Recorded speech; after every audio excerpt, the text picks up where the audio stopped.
Hi everyone, this is Josh Cerejo with Mentality Reboot. This is episode 1, my first time, so have some grace with me. I'm going to try my best. This episode is just kind of going to be about overcoming oneself and how you might position yourself a little bit better in life. So, one of the ideas that I've been pondering and thinking a lot about recently is this idea that the hard part isn't finding things to do, it's deciding what not to do. I feel like for the last 2 or 3 years I've been constantly thinking about adding more, doing more things. And it's recently become more apparent to me that it's more cutting out the excess in your life, trimming the fat a little bit. And I think that this kind of passes a lot of people in terms of understanding it. Most people have curious natures, but it's often suppressed from years of conditioning. And that conditioning comes from societal norms, your own habits and tendencies. You have the idea to work out, but you have your cell phone and social media calling to you, telling you that this is easier, this is going to be more entertaining. You have Netflix and the couch really just calling your name, saying, hey, you don't need to work out today. And that's from your own conditioning. You've conditioned yourself to be lazy in those instances. And then you have circumstances or situations where you have a fantastic business idea. And, you might not even tell anybody about it. You might never mention that idea to a single soul. But throughout your entire life, you've always heard people say, man, 95% of business startups fail. Most businesses won't make it past their first year of operations. And you hear that over and over and over again when people are talking about how and why they don't leave their job. You hear that as criticism to bring people down when, your friend or, maybe even a relative, someone that you knew started a business, decided to quit their job, go do something that, other people aren't supporting. You hear, that's awesome that they're chasing their dream, but most businesses fail, And it's like, yeah, they're supportive in the beginning, but then behind their back, like, it's all chatter. And I've seen that myself. I've run into a lot of people that, oh, it's so great that you're doing this, but then when you're in a group setting, there's a little jab at you, at what you're trying to do, at who you're trying to become. And that's tough. That's tough to overcome. It's tough to overcome what you've seen on social media. You see a lot nowadays of people talking about how life should be easy. You shouldn't have to work hard. All these different influences that just pacify you. They numb you down. They convince you that it's normal, that it's good to want to sit on the couch all day, to want to lay in bed and scroll social media, to want to only work 2 or 3 days a week for 4 hours. Like, that's normal. That's what you should want.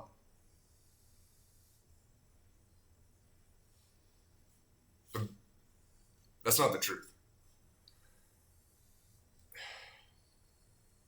So, people are looking for things to do.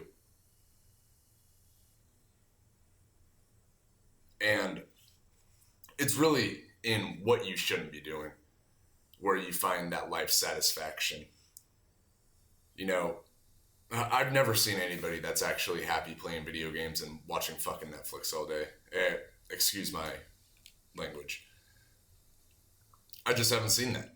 And I know that that's when I've been at my lowest, is when I give in to these behaviors and terrible habits.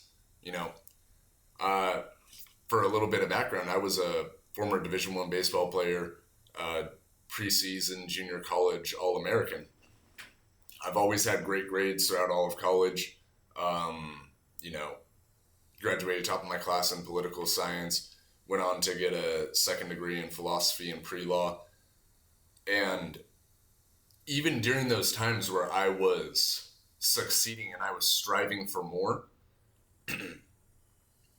I still had bouts and tendencies to be lazy, to give in to, you know, slothfulness. Really, that's all it was. To give in to slothfulness, to give in to cheap pleasure. And, you know, when you keep giving into that, man, it just sucks the life out of you. It sucks the energy out of you. And so it became this focus for me to just, you know, what if you did what you wanted to do? What if you knew that working out was the best thing for you to do right now? And what if you just went and did it?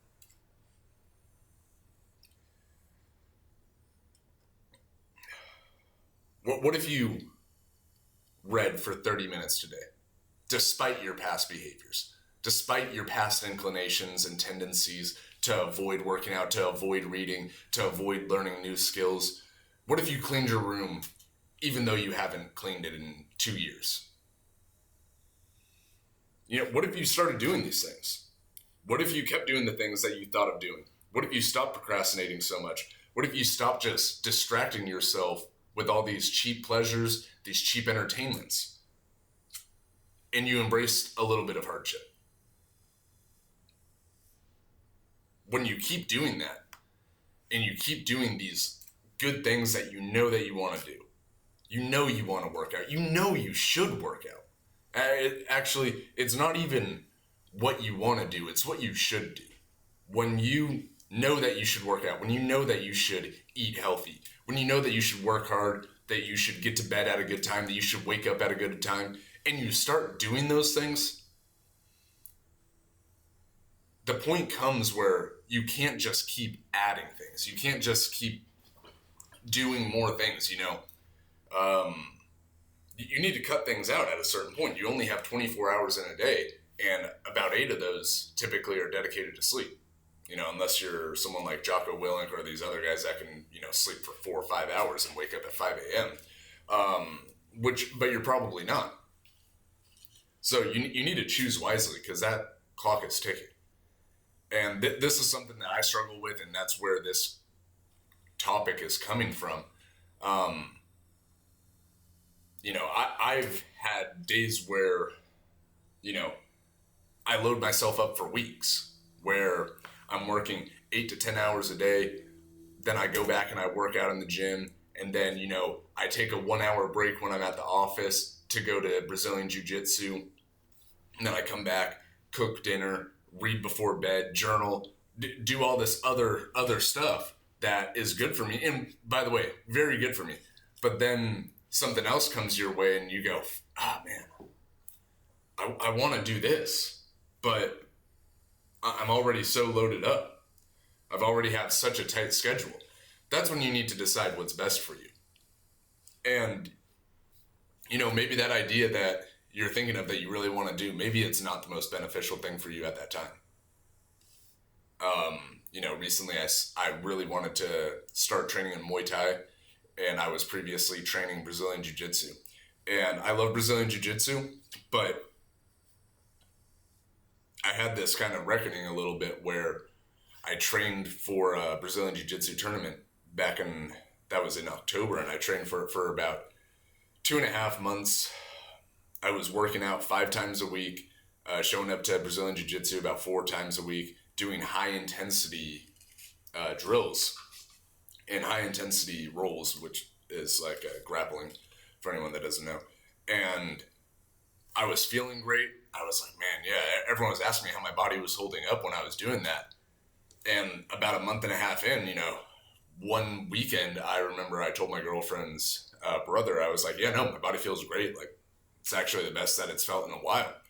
I think the next day, on a Sunday, I woke up, went through the normal motions of the day. I think I went to like a farmer's market or something, and then got back in the car, and I just broke down at like 11 a.m. And, not broke down emotionally, broke down physically. And then I got back to the house and I sat down on the couch and I couldn't stand up. Like, my knees, my joints, everything just suddenly broke down on me.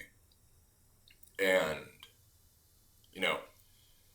then I had to take it easy for the next 3 weeks leading up to the tournament because I kept getting injured. My knees were hurting, my back was hurting, I was hunched over, I was just in constant pain. And, the tournament happened. It was my first time ever doing it. I'm really proud that I did it. I didn't win, unfortunately, but, it was a great experience to get that type of thrill. And it was something that I made a goal.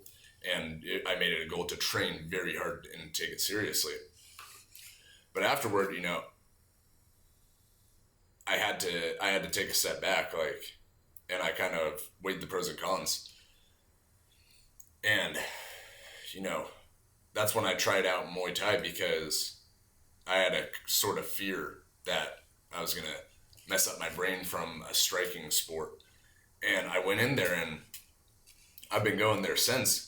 My body feels better than ever. I haven't taken any hard blows to the face despite relatively hard sparring. But, my joints feel better than they ever did doing jiu-jitsu. And, so while I loved Brazilian jiu-jitsu and I felt like it was awesome, I had to decide, what's best for me at this given moment. And that's why I made that switch. So there's points where you need to decide what is the best route. You can't have every single thing that you want in life, unfortunately. Otherwise, I would be having 3 startups for all of my ideas. I have had this podcast running for the past 4 months. I'd have a website with all my blogs, yada, yada, yada, and my other 2 existing businesses, but I can't do that. So you have to prioritize what's good for you and what's not. And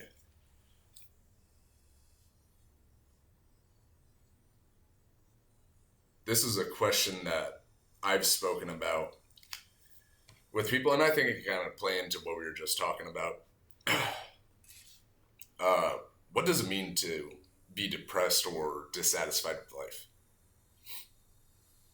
And this is a big question. I'm not going to pretend that I have the answers, but I hope that my perspective can be helpful to someone out there, because this shift in thinking for me has been really eye-opening. And, I've struggled with depression throughout my life. I've had some bouts where, I was down and out. And I think that it's completely within your control to change. And, I'm not trying to be, what would you call it? I'm not trying to be controversial on the very first episode, come out with something, just out of left field. But I mean that. As someone who's dealt with it, I believe that it is within your power. And so, what do I mean by that? I think that when you're depressed or you're dissatisfied with life, you're missing something. I don't know what it is.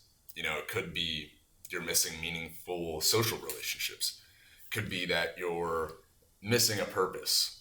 Could be that you're unhealthy, that you're lacking something, And this can kind of go back to what we were just talking about, where it's not that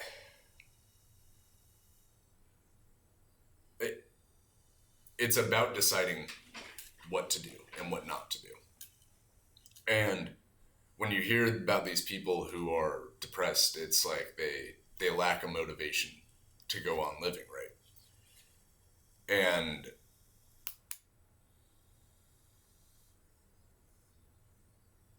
when a lot of these people talk, they don't have much going for them. They don't have a partner. They don't have many solid friendships. They don't have a job. Maybe they're undereducated. Maybe they're even in college or in high school, something. But, they don't play any sports. They don't exercise. They eat junk food all day. Whenever they're not in class or whenever they're not at work, they're watching Netflix and playing video games all day. They're on social media all the time.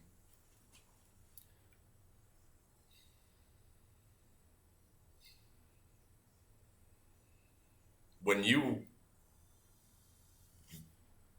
don't have much going for you, I mean, it is hard to feel motivated. It is hard to feel satisfied with life.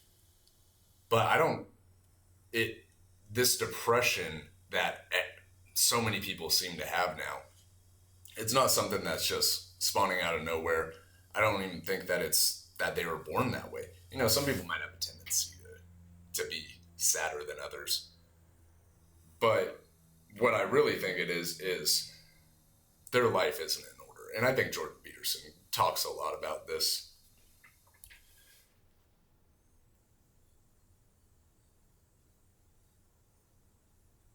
You organize your room.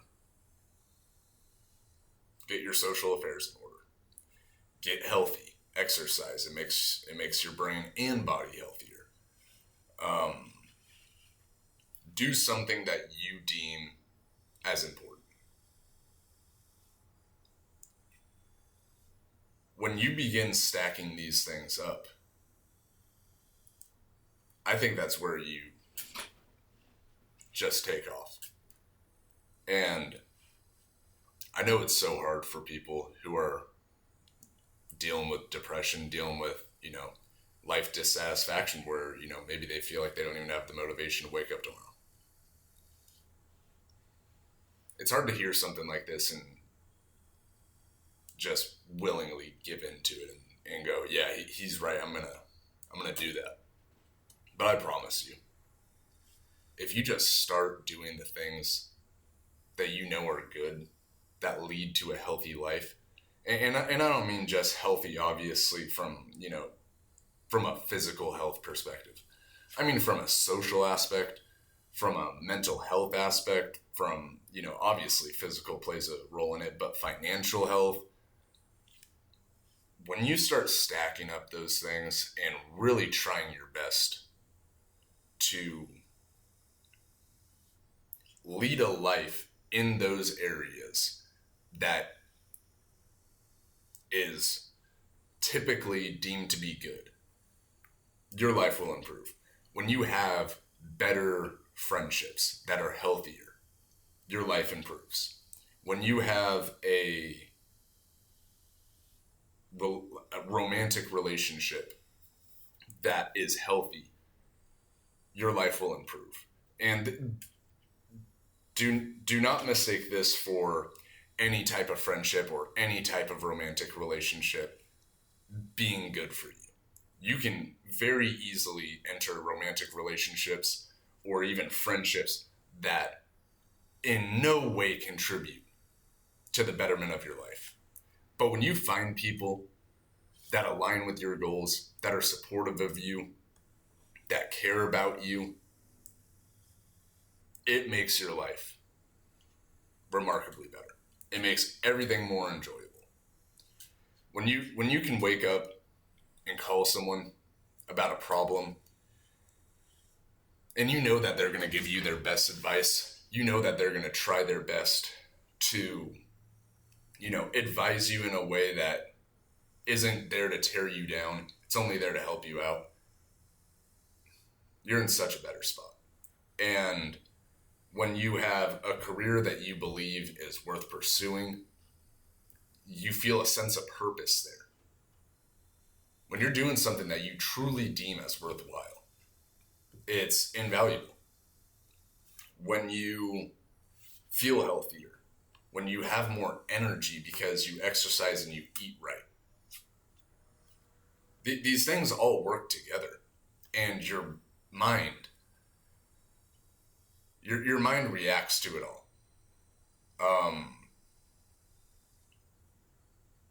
So my point is,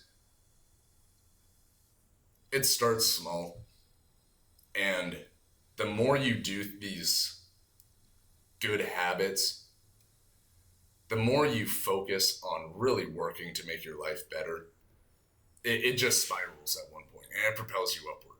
And one day you're going to look back and you're going to realize, man, it all started on that one day. It all started when I started trying to be better for myself. And, this is all probably stuff that people have heard before, but it really is true. Don't take my word for it. Try it. Try having a job that you deem to be purposeful. Try being your authentic self. Try being healthy. Try being in better shape, stronger than you've ever been before. Try having the best social connections that you've ever had. Put yourself out there more. Be a helpful person. Care about others. That energy that you put out, it's going to come back to you. I promise you. You need to build up this kind of good karma that will result in your life being better. To not to simplify things, but what you put out in the universe, it comes back to you. It really does.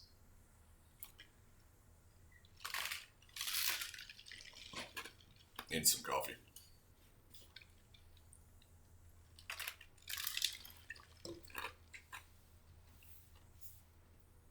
So,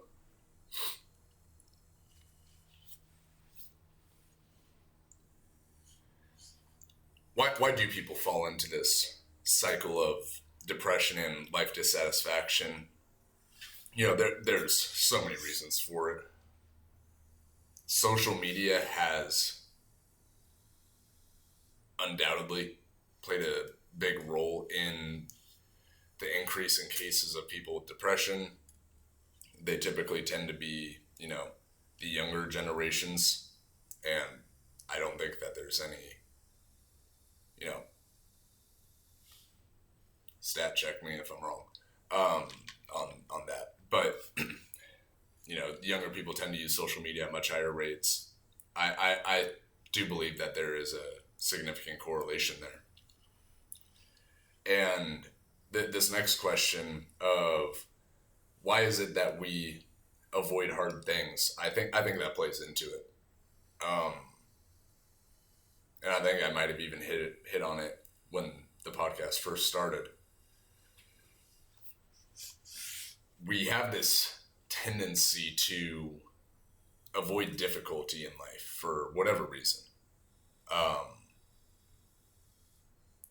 And I think that this is a ideal that's been pushed even more so on social media. And I think people have really taken to it, and it might be in part because the people that are on social media tend to be progressive or liberal. Those people are genuinely or generally on social media at higher rates. And this isn't to say anything bad about, being Democrat or being liberal, any of that. But these people do tend to have life perspectives more in line with socialism and communism. This idea that, life should be easy. I should be able to do what I want. I should be able to work 3 days a week, 3 hours per shift, and make as much as a person that, is a lawyer at a big firm. That there's this sense of life should be easy. There shouldn't be consequences to my actions. I don't want to do hard things, and that should be completely fine. And I think you see this even, with the health of people. There's a lot of talk around it's fat phobic to say that people should eat healthy and exercise. And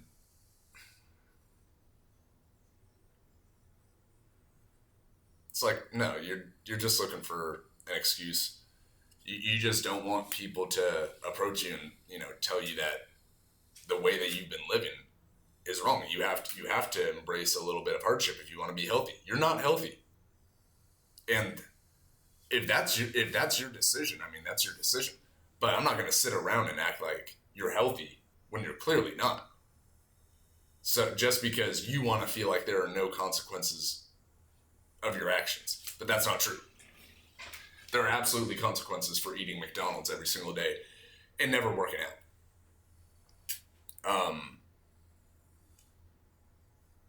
But back to this, why do we avoid hard things? It's just simple. Nobody wants to do hard things.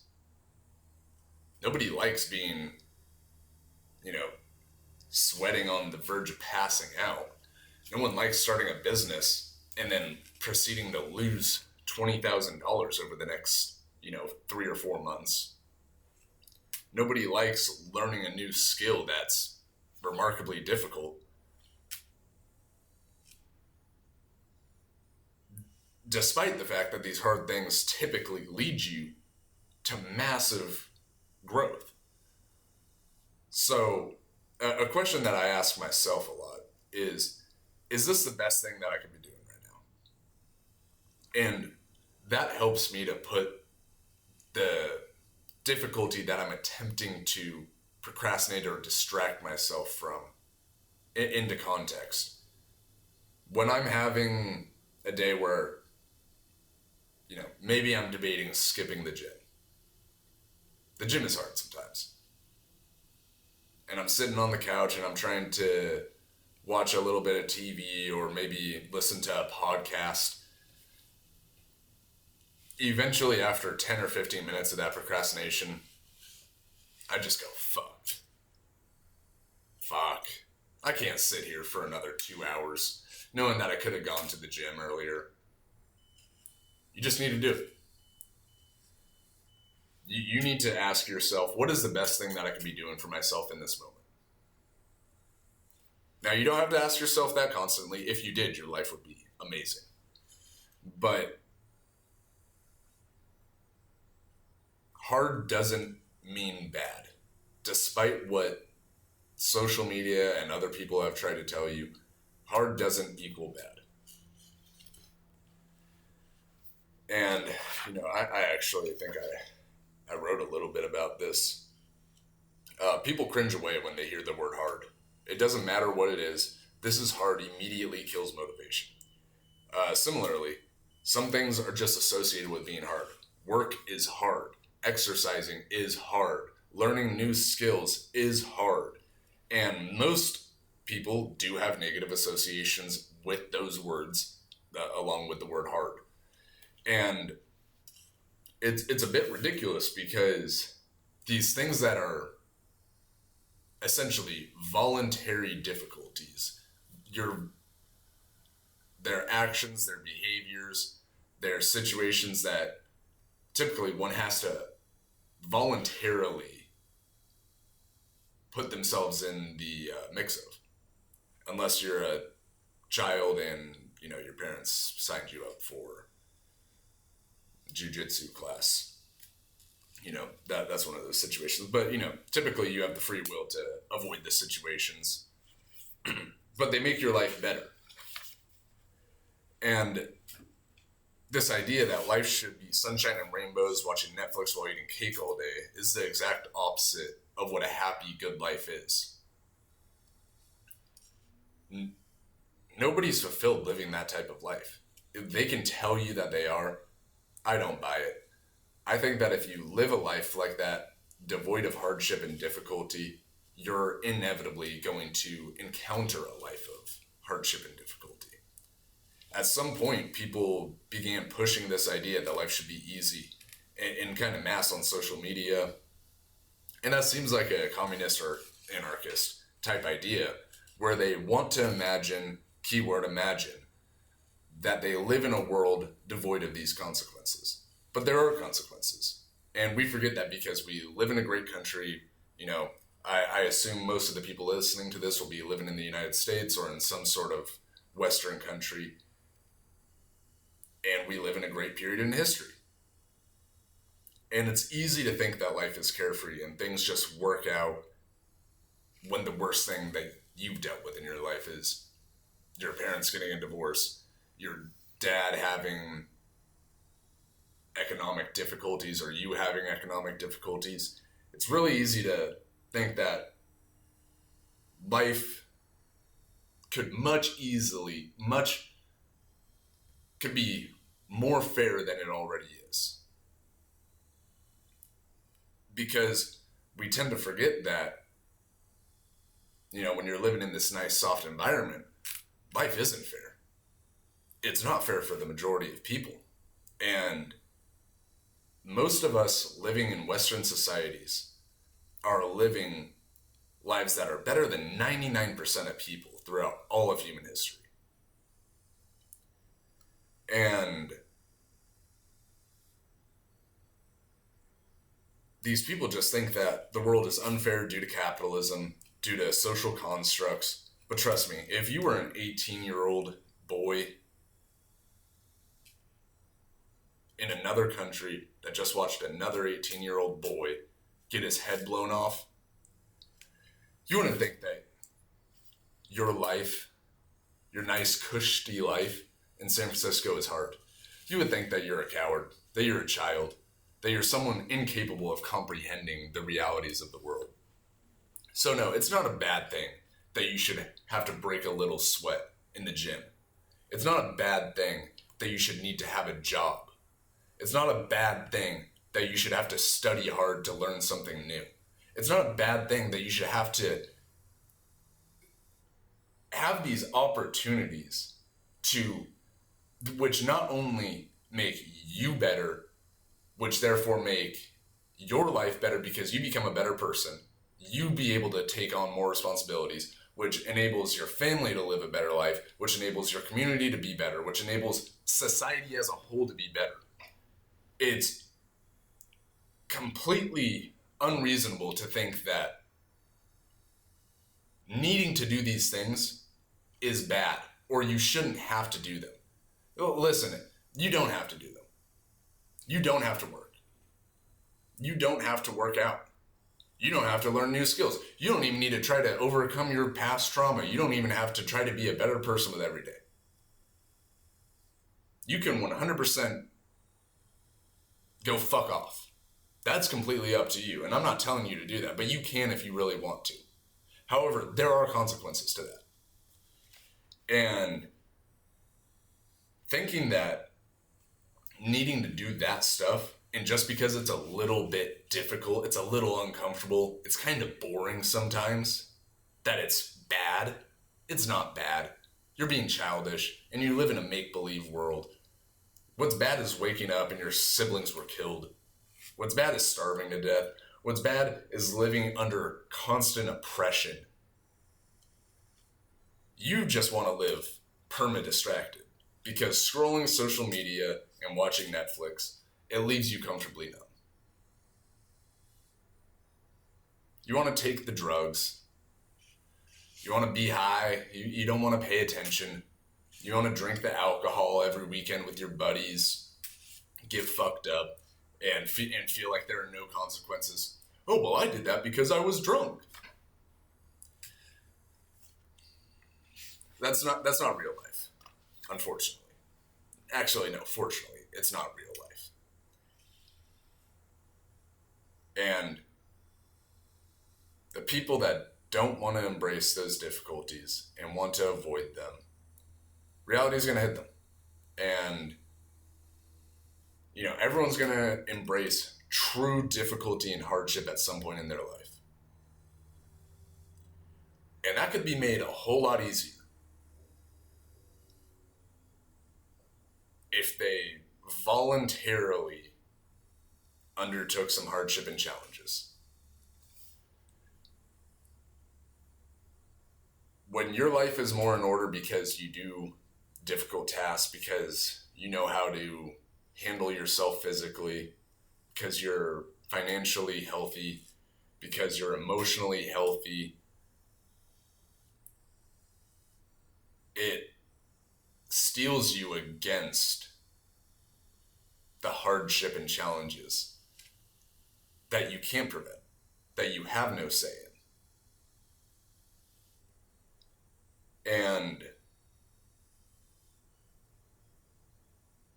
when you voluntarily take on a little bit of hardship, it's those experiences and growth as a person that makes you better.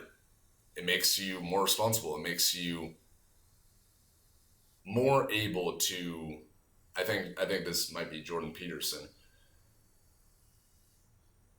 It makes you more likely to be able to take on the cruelty of the world. Because difficulty and hardship, tragedy, is going to strike at some point. And I can almost guarantee the person that, works at, no shade thrown at Starbucks baristas, but the person that works at Starbucks barista, as a Starbucks barista for 5 years, and all he does is complain that he doesn't get paid enough and never does anything to make his life better, and then he goes home and watches Netflix, never exercises, never tries to improve himself, versus the person that, can recognize, hey, I'm in a bad spot. What are some things that I could do? Goes out and voluntarily takes on his share of suffering by working out hard. Maybe he starts journaling, starts writing to overcome some of the anxieties, some of the problems that he has floating around in his mind. He undertakes the steps to learn new skills, which will allow him to get a better job. The person that does these types of things is undoubtedly going to be able to handle tragedies which are out of their control better. And it's just so easy to avoid hard things in this nice environment that we live in.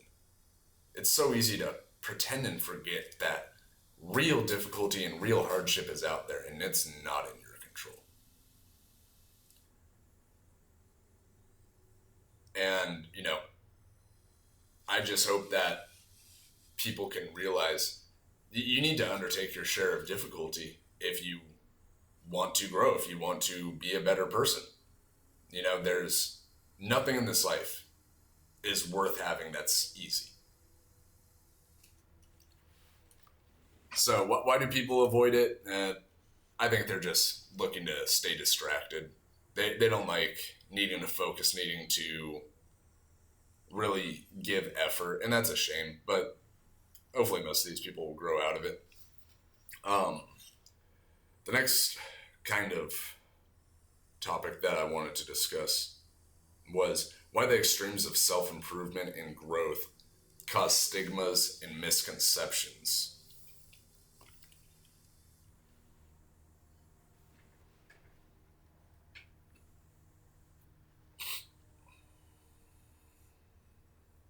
I think a lot of people know what I'm talking about, but let me kind of spell it out. I feel like what people see on social media when they, see like the self-improvement guys or the self-acceptance hippies, you know, is that they're seeing the extremes of either side. You've got one side, which I won't deny, I lean more into, which is the discipline, self-accountability. You know, you're not perfect. You're not all right the way that you are. You have that side. And then you have the complete and entire, like, accept yourself. Accept your flaws. That's who you are. And you know, I know that's not what they actually mean, but that's the way that they kind of prescribe it. And there are a lot of people that take it in that way that, oh, I'm perfect the way that I am. You know, I don't need to change. This is just who I am. I just don't like the. And so you've got the guys that are, you know, shut up your emotions and, you know, wake up at 5 a.m. at the crack of dawn and go work out. And then work for 12 hours at your shift. Work overtime even if they're not going to pay you. And then go to sleep directly at 8 p.m. so that you could be up again at 5 a.m. You've got that type of mindset that just like kind of drown everything else out. But I think that the reason that people fall into these kind of extremes is just that it's easier to comprehend and to stick with. Because finding the balance between the two is difficult. So I express myself more as leaning towards discipline, no bullshit, kind of Jocko Willink, David Goggins type of philosophy. But there are nuances to these philosophies that I fear social media and short form content have unintentionally hidden. So I think when most people see David Goggins and Jocko Willink, I'm trying to think of some other people. Maybe Alex Hormozy would kind of fall under that category. Oh, Cameron Haynes. When you see the clips of these people, you know, whether they're talking or they're working out, it's always the clips where they're just talking about how they just, you know, turn their mind off, you know. Jocko Willink, no negotiating with yourself, complete discipline. You've got David Goggins, you know, you're being a pussy, you're being a bitch, so I'm just going to get up and go fucking do it. You've got those, and those are the clips that you see repeatedly. And the same goes for the radical acceptance group. You just get clips of what they're actually talking about. And both groups, whichever one you align more with, that people like completely take to that. But the nuances that they're missing is that, hey, you know, a lot of days, you know, Jocko Willink and David Goggins, all these guys talk. I don't listen to the radical acceptance people, so I can't tell you what they actually talk about. But when you watch these people in long form, what they're actually talking about is, I do these difficult things, even though I don't want to do them. You know, there was a podcast, I think it was Diary of a CEO, that had Jocko Willink on. And this was probably the first time that I heard Jocko Willink talk about this, where he said, you know, some days I get in the gym and I just stretch and I leave. I might be misquoting there a little bit, but he talks about his own difficulties, and you know, he goes on to kind of say, I'm not a robot, I'm not a machine, I'm a human. I have days where I don't want to do things. It's not always easy.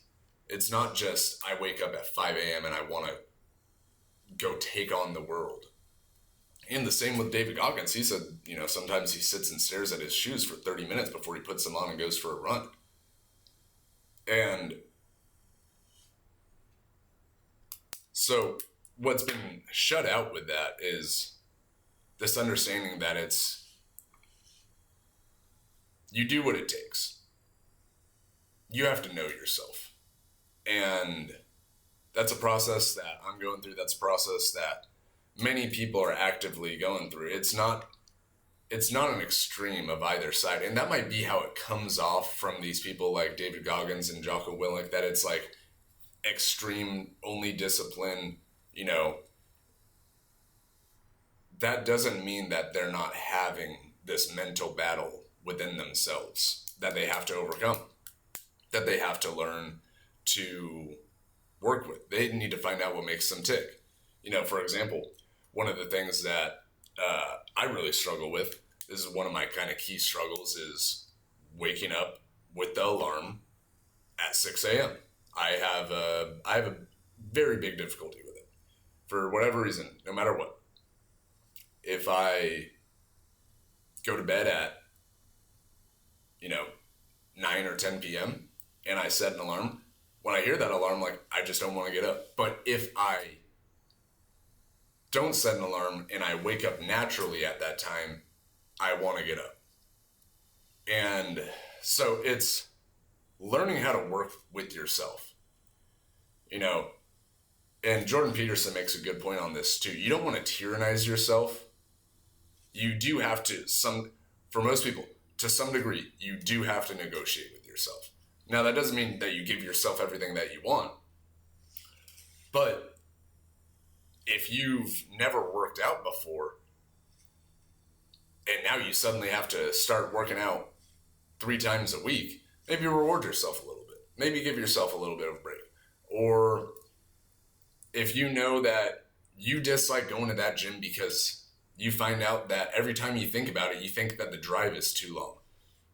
Okay, so you would go to the gym if it were closer. So maybe we should try finding a gym that's only 5 minutes away instead of 15.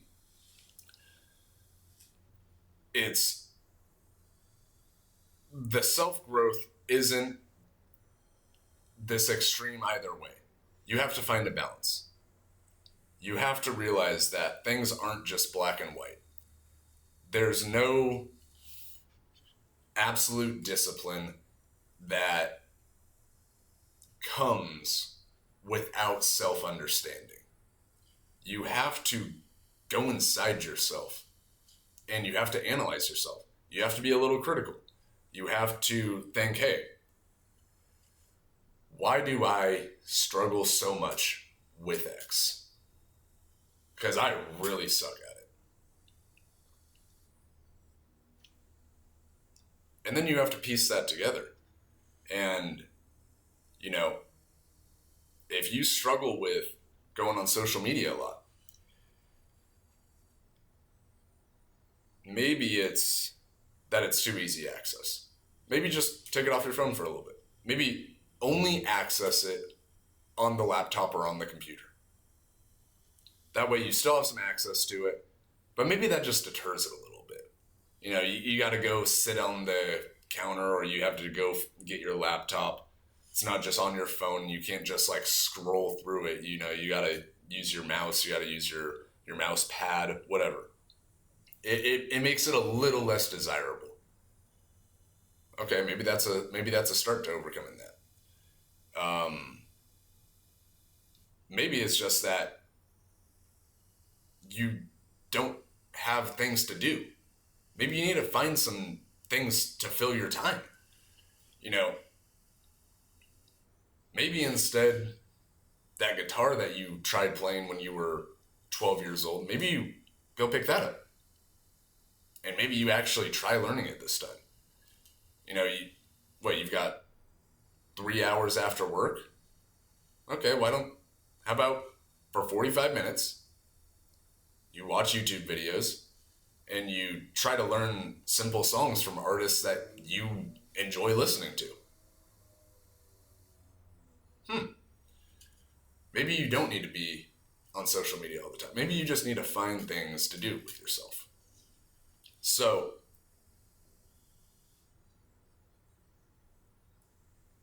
it's not a pure self-acceptance. It's not a radical, tyrannical leader that you need to be with yourself. You need to find what makes life kind of better for you. What makes doing the hard things in life that help you to grow? What makes those worth doing? What enables you to actually get to doing them? And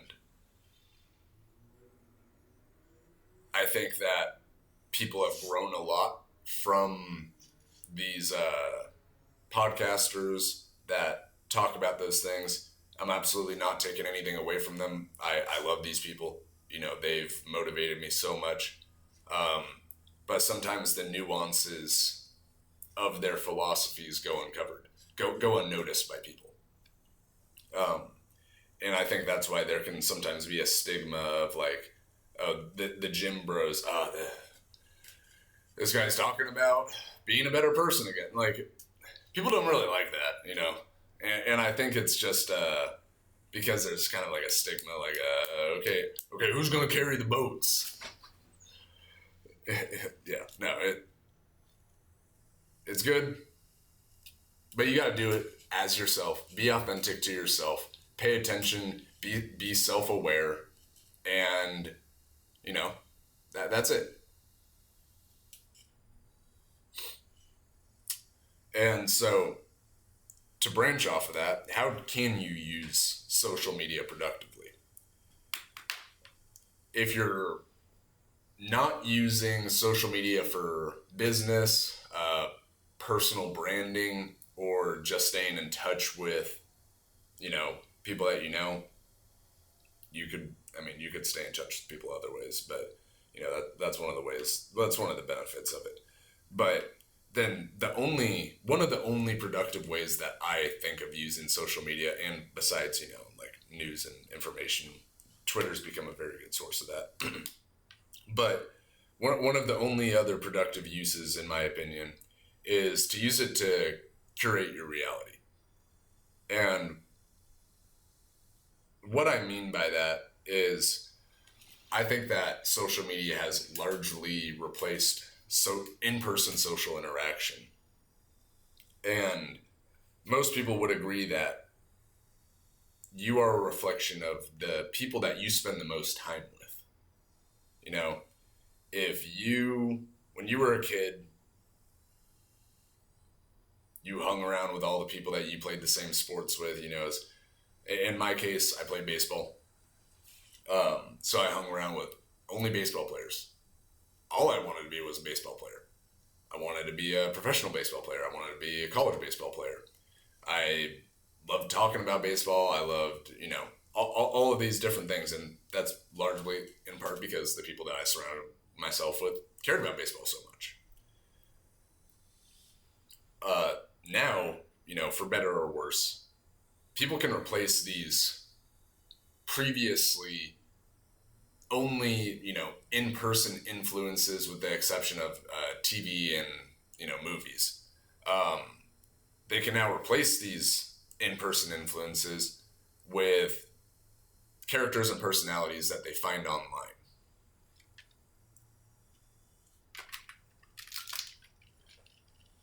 So you can now virtually surround yourself with the influences and the behaviors. You can now influence yourself. You can now surround yourself with the influences of the behaviors, ideologies, perspectives, and characteristics of people like Joe Rogan, Chris Williamson, Jordan Peterson, David Goggins, Jocko, Andrew Huberman, Andrew Tate, whoever. You can now surround yourself constantly with those voices, with those people. But you can also surround yourself with people like Aiden Ross. I don't follow too many of these people. Destiny, I'm not a fan of him. Rappers that talk about drugs, talk about murdering people. You can surround yourself with inauthentic social media influencers, TikTokers, the Kardashians, OnlyFans models. The list goes on. So one of the, and that, in my opinion, it is an unproductive use and a negative use of social media, to surround yourself with those types of influences. Um, the 12-year-old that until he's 18 watches Aiden Ross, Kai Cenat, Ninja, um, I don't know many of these other streamers. You get the point. These people that stream and play video games all day, that 12-year-old that's been watching those people, an hour a day, 2 hours a day, 3 hours a day, they want to be just like them. They want to start streaming when they're old enough. They want to start, making that their career. They want to play video games all day. Not many people can do that. Many people can make a career of that. And I personally do not consider that a productive use of or a productive career, but, whatever floats anyone's boat.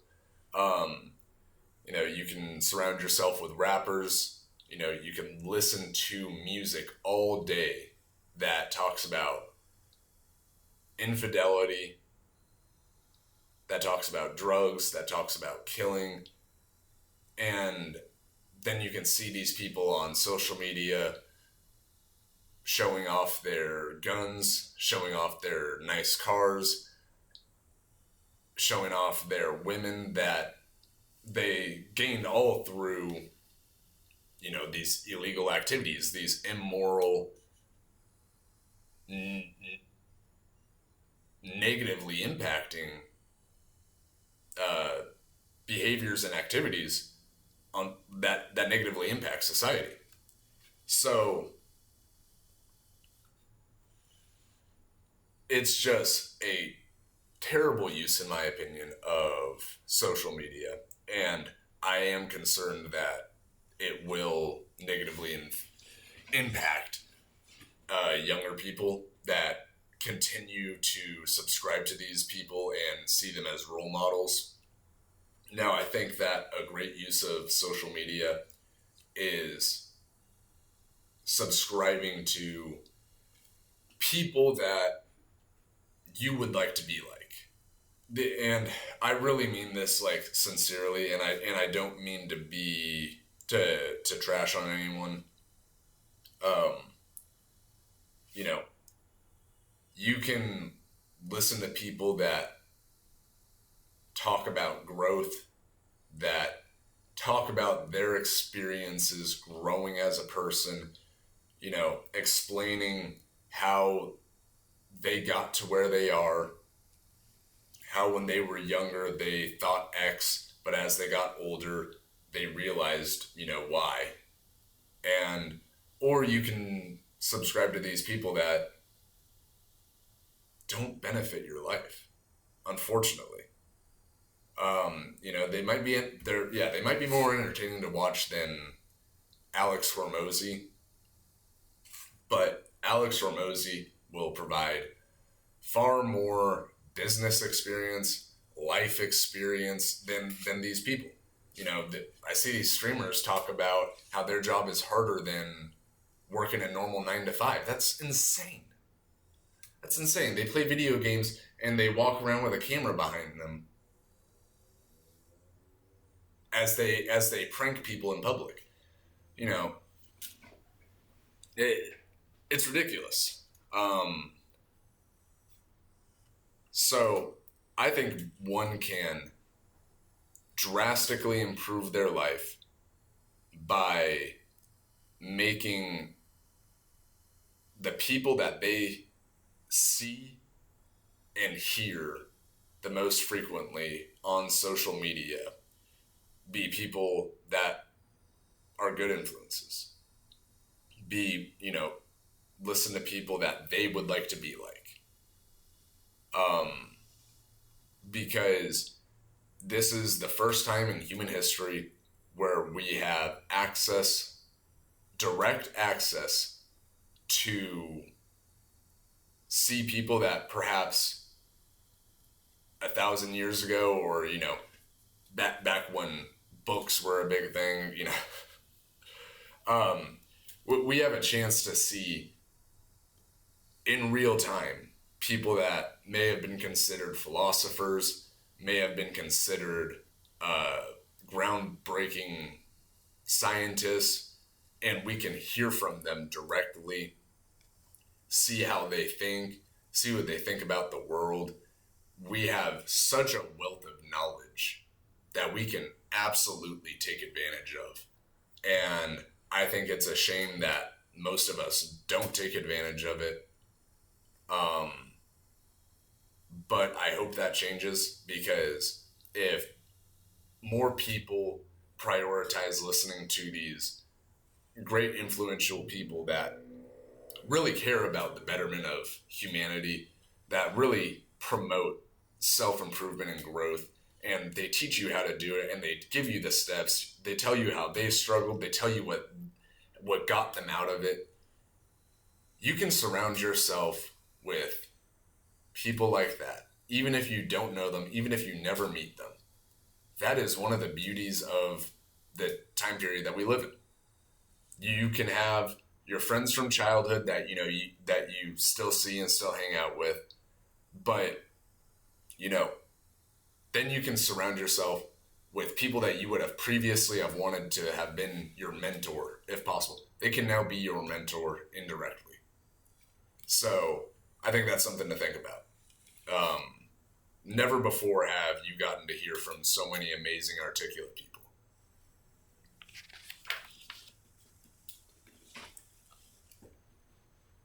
Why consistent focus on growth will spiral you upward?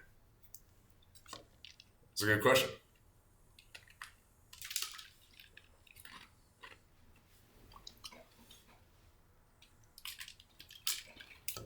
That's a great question. So why will consistent focus on growth spiral you upward? I think that this is perhaps one of the points that people is the term give up. I don't know. People that are in hard situations that think that life isn't very good, that they don't think their life can get better. They give up too early. They go to the gym for a month and they don't see the improvements that they want, and they give up.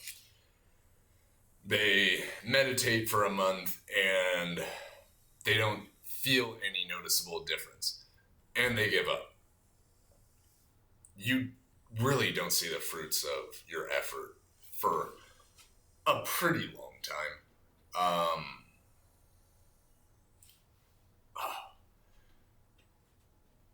You see the fruits of your effort when you least expect them.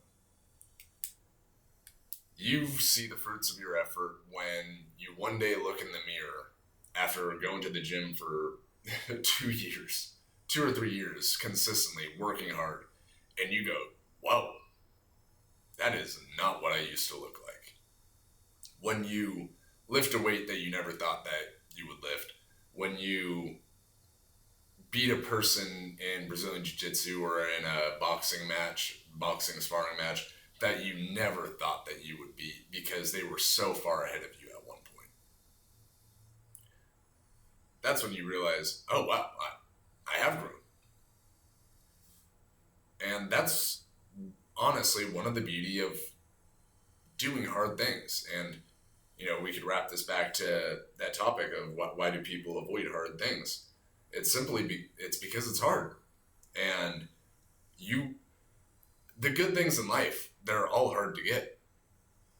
If you could snap your fingers and be able to dunk a basketball and everyone else could do that, dunking that basketball wouldn't really be impressive anymore. It's that you're either genetically, blessed with height and athleticism, or you work really hard that makes it impressive. Most things require a lot of effort. To get good at something, it requires hours. And so when you start stacking these things up that are hard, your life gets so much better. When you haven't read a book in since you were 14, since you were 15. You haven't read a full book. And you suddenly start reading philosophy books. You start reading, Marcus Aurelius. You start reading self-improvement books, you read, man, I can't even think. I read a lot of books. I just moved into a new office. Don't criticize me too much. When you start, man, fucking hell, I can't name a book. The Art of War, 0 to 100. I like Jordan Peterson's 12 Rules to Life. Even Red Rising. That's a pretty good book. When you start doing things that you haven't done in a while, or that you've maybe never done, and then you start stacking those up, yeah, you might not notice the effects immediately, but the perspectives that you've gained from those works are, really, really significant. I can't tell you how much I've learned from Seneca, from Marcus Aurelius, that I've learned from Nietzsche. I love some of Nietzsche's quotes. So, Robert Greene has some very good stuff in, 48 Laws of Power. You're able to read these works and gain a lot of perspective, gain a lot of knowledge and insight into experiences that you yourself don't have to live through. And then when you stack those types of things with other great things, say you read Atomic Habits, and now you learn how to start stacking good habits together. You stack going to the gym with going on a walk, and you finalize that stack with waking up at 6 a.m. so that you can start those things by 6:30. Now you're waking up, you're getting sunlight early in the morning, and you're exercising early in the morning. Your day is off to a great start. And you do that for an entire year. And then you start reading 30 minutes a day. And then you start eating a little bit better. And these are all things that you have never done consistently. Even just doing one of those things. You do one of those things for 5 years, your life is going to be better.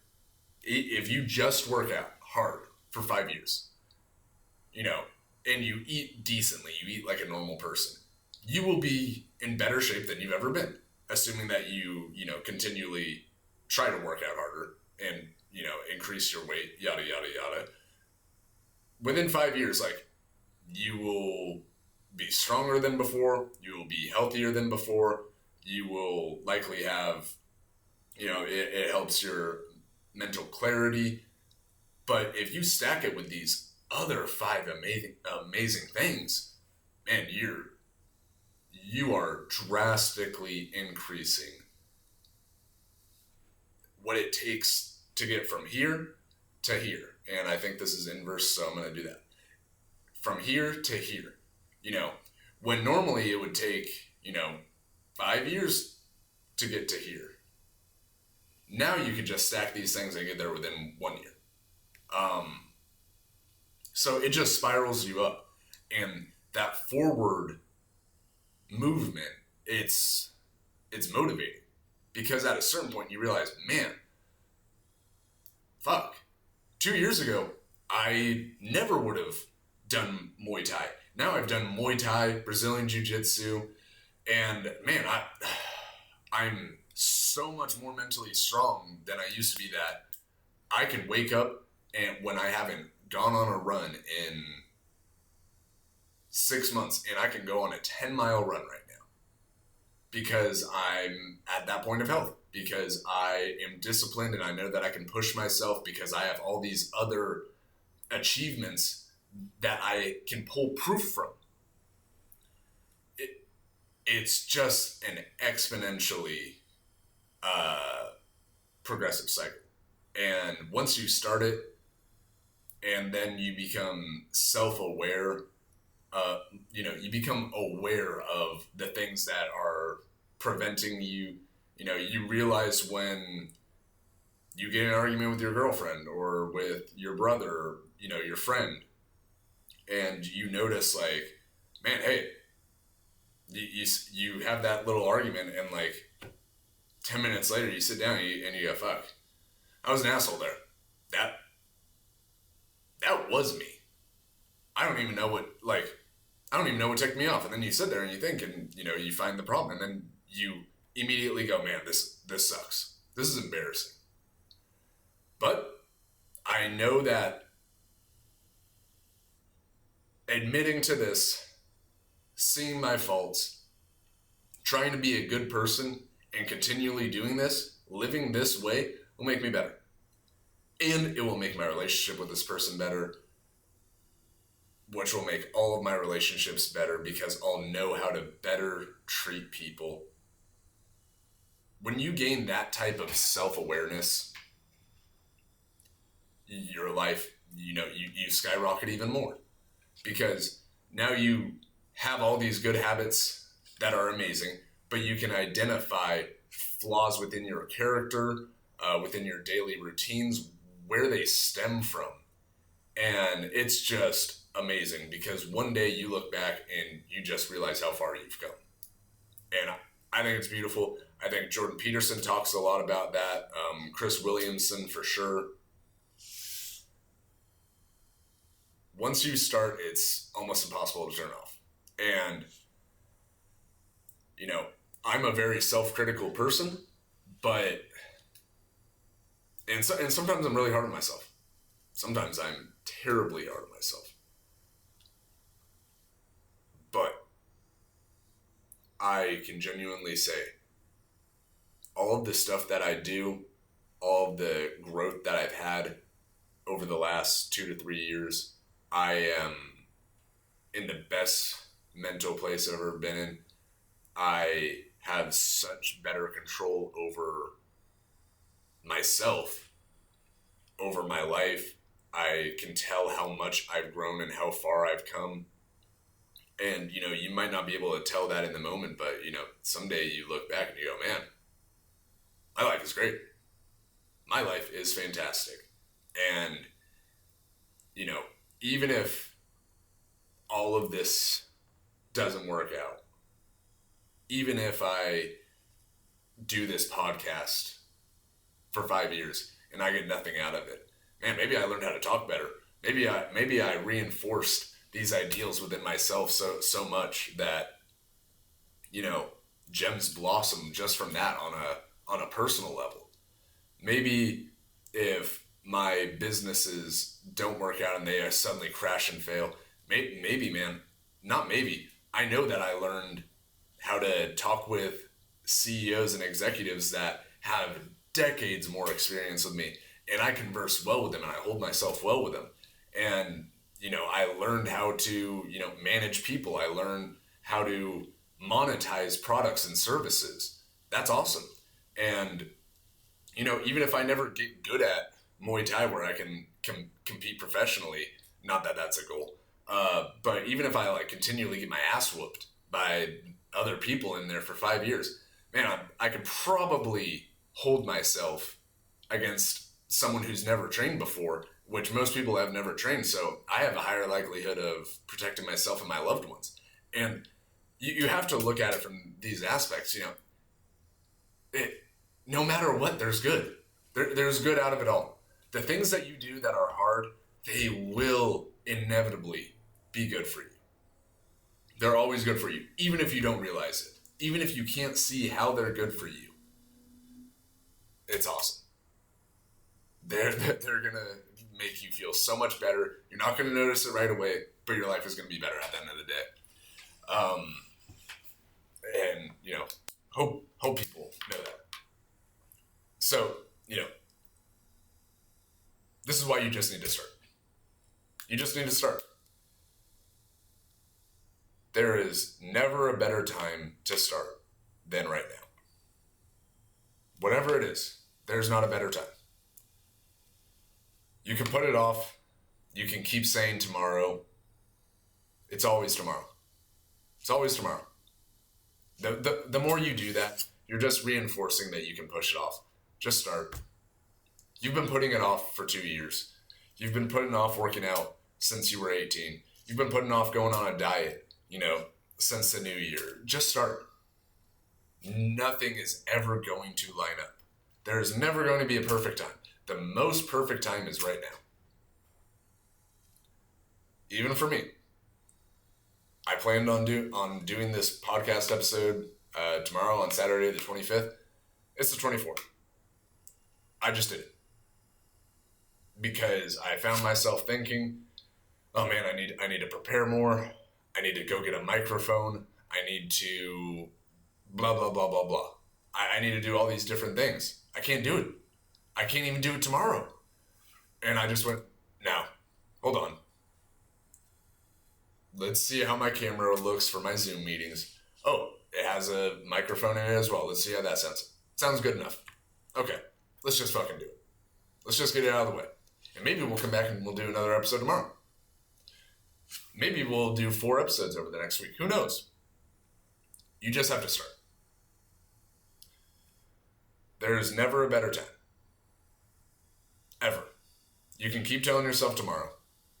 The more you put it off, the longer you're going to put it off. That sounds very redundant, but it's true.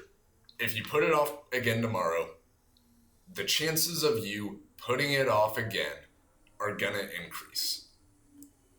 So just go after it. Just start.